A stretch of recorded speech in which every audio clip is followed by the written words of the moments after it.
সকাল 10টায় রূপগঞ্জ উপজেলার তারাবো পৌরসভার আরিয়াবো এলাকায় এই ঘটনাস্থলে আমার পেছনে যে বাড়িটি দেখা যাচ্ছে চারতলা বাড়ি, এই বাড়িটিতে জঙ্গি আস্তানা সন্দেহে অভিযান শুরু করে ঢাকা মেট্রোপলিটন পুলিশের অ্যান্টি টেরোরিজম ইউনিটের একটি টিম। এই মুহূর্তে আমি এই ঘটনাস্থলে আছি।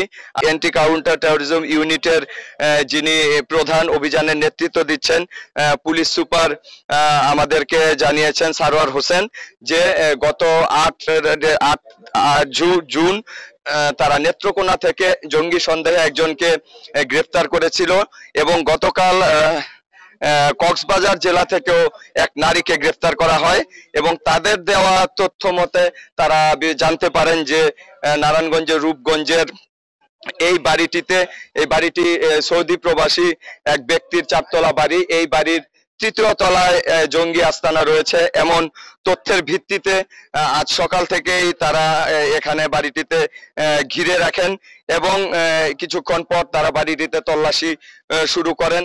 আমরা দেখতে পাচ্ছি এখন পর্যন্ত বাড়িতে তল্লাশি অভিযান চলছে। অ্যান্টি টেরোরিজম ইউনিটের নেতৃত্বদাতা পুলিশ সুপার সারোয়ার হোসেন আমাদেরকে জানিয়েছেন যে ইতিমধ্যেই এই যে 3 তলার 4র্থ তলার বাড়ির 3 তলায় জঙ্গি সন্দেহে সেই বাড়িটি তারা তল্লাশি করছেন এবং এর আগে অন্যান্য ফ্ল্যাটের বাসিন্দাদের তারা নিরাপদে সরিয়ে এনেছেন এবং আশেপাশের বাসিন্দাদেরকেও তারা নিরাপদের স্থানে চলে যাওয়ার নির্দেশ দিয়েছেন। সে অনুযায়ী এলাকাবাসী নিরাপদ স্থানে রয়েছে এবং তারা তাদের মতো করে অভিযান পরিচালনা করছেন। পুলিশ সুপার আমাদেরকে জানিয়েছেন যে তারা অভিযান শেষ হলে তারা আমাদেরকে বিস্তারিত তথ্য জানাবেন। তবে এখন আমরা দেখতে পাচ্ছি যে এই ঘটনায় এলাকাবাসীর মধ্যে বেশ চাঞ্চল্যের সৃষ্টি হয়েছে। জঙ্গি আস্তানার বিষয়ে সন্দেহে এখানে উৎসুক জনতা দূরে ভিড় করছেন, কিন্তু তাদেরকে আইন শৃঙ্খলা বাহিনী তাদের কাউকেই এখানে সামনে আসতে দিচ্ছেন না নিরাপত্তার স্বার্থে। এখন পর্যন্ত সকাল 10টা থেকে তারা অভিযান পরিচালনা করছেন।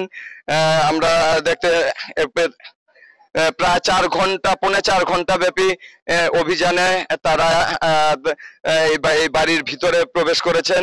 আমরা দেখেছি কয়েকবার গুলির শব্দ, তারা ওই বাড়ির ঘিরে কয়েকটা গুলিও করেছেন। তবে ওই পাশ থেকে ওই যে 3য় তলার যে ফ্ল্যাটটিকে জঙ্গি আস্তানা সন্দেহ করা হচ্ছে সেখান থেকে কিন্তু কোনো প্রত্যুত্তর বা কোনো কিছু এখন পর্যন্ত আসেনি। তবে তাদের আইন শৃঙ্খলা বাহিনী তাদের অভিযান পরিচালনা করছেন। তারা বলছেন যে আরো কিছু সময় লাগবে অভিযান শেষ হতে এবং অভিযান শেষ হওয়া মাত্র তারা আমাদেরকে এই বিষয়টি সম্পর্কে বিস্তারিত জানাবেন। এই ছিল এখন পর্যন্ত অভিযান প্রায় 4.5 ঘন্টা ধরে অভিযান পরিচালনা করছেন ঢাকা মেট্রোপলিটন পুলিশের অ্যান্টি টেরোরিজম ইউনিটের একটি বিশেষ টিম।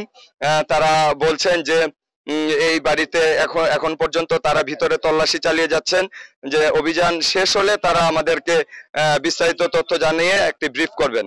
এই ছিল নারায়ণগঞ্জের রূপগঞ্জে জঙ্গি আস্তানা সন্দেহে পুলিশের অ্যান্টি টেরোরিজম ইউনিটের অভিযানের সবশেষ।